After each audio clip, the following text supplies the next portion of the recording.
Bien sûr de me raver Rabotage, j'espère que vous allez bien, que vous avez passé une bonne journée, une bonne semaine. Alors voilà, on est dans les parachutes, Bezrat Hashem qui va nous parler de la rencontre après beaucoup d'années entre Yaakov et Esav.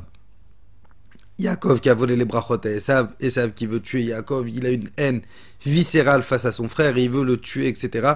Et là on arrive à la fameuse rencontre après énormément d'années où Yaakov maintenant il se retrouve riche avec 4 femmes, avec 11 enfants, avec énormément d'argent, énormément de bétail. Une belle situation et ça va être écrit dans la Torah. Mais Arot Esav likrato, et ça il va courir vers son frère. Ve'echabkeu, et il va l'enlacer. Ve'ipol al tzavarav, et il va tomber sur son cou. Ve'ishakeu, ve'ifku, et il va l'embrasser et ils vont pleurer.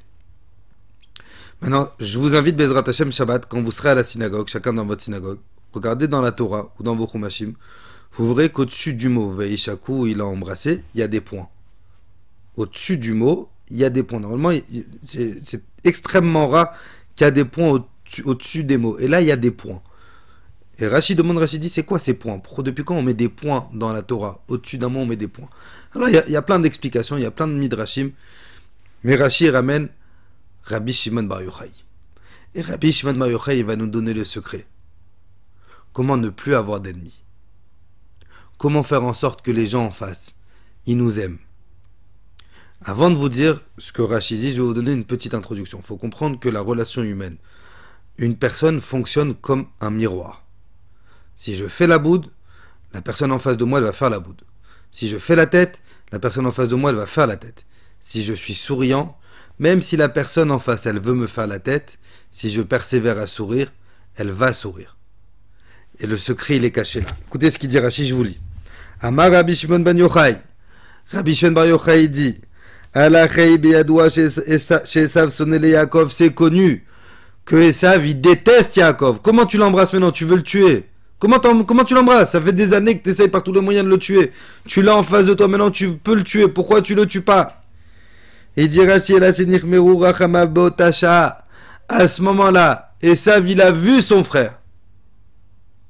Esav il a vu tout l'amour que Yaakov génère vers lui. Esav il est passé en mode récepteur. Esav il a compris que la personne en face de moi, elle me veut pas de mal. Que la personne en face de moi, elle m'aime. Esav il est devenu le récepteur de tout l'amour que Yaakov va irradier vers lui. Et à ce moment-là, quand Esav il a vu, Esav il a embrassé son frère de tout son cœur avec tout l'amour possible. Il n'y avait plus d'haine, il n'y avait plus de rancœur. Il n'y avait plus de jalousie, il n'y avait plus de sina, il n'y avait plus rien. Pourquoi? Parce que c'est Yaakov, il a été le vecteur d'amour. Yaakov, il a été le vecteur, il a été l'émetteur de tout cet amour. Quand j'ai une personne en face de moi qui m'aime pas, si moi je suis le vecteur, si moi je suis le Yosem, si moi je pousse à ce que je souris, je dis c'est pas grave, je casse mon ego, si moi je fais tous les efforts nécessaires pour évacuer de l'amour vers la personne en face, et bien la personne en face, elle va se transformer en récepteur d'amour. Et si elle se transforme en récepteur d'amour, ce qu'elle va rejeter vers moi, ce sera plus de la haine. Ce sera uniquement de l'amour. Si on veut, Bezrat Hashem, construire nos enfants, construire notre foyer, construire nos relations sociales, construire avec nos collègues de travail, dans nos bureaux, peu importe. Si je suis vecteur d'amour, si je suis vecteur de paix, la personne en face, même si c'est la personne la plus mauvaise du monde, elle se transformera en récepteur et à son tour en émetteur d'amour. Bezrat Hashem qu'Akadosh Baruch Hu nous donne les kochot. De toujours pouvoir être des vecteurs, des émetteurs d'amour, pour pouvoir en recevoir en retour. Bezrat Hashem. Une bonne semaine à tous et qu'Akadosh Baruch Hu, il nous envoie Mashiach Tzidkenu B'Mera B'Yameinu. Amen.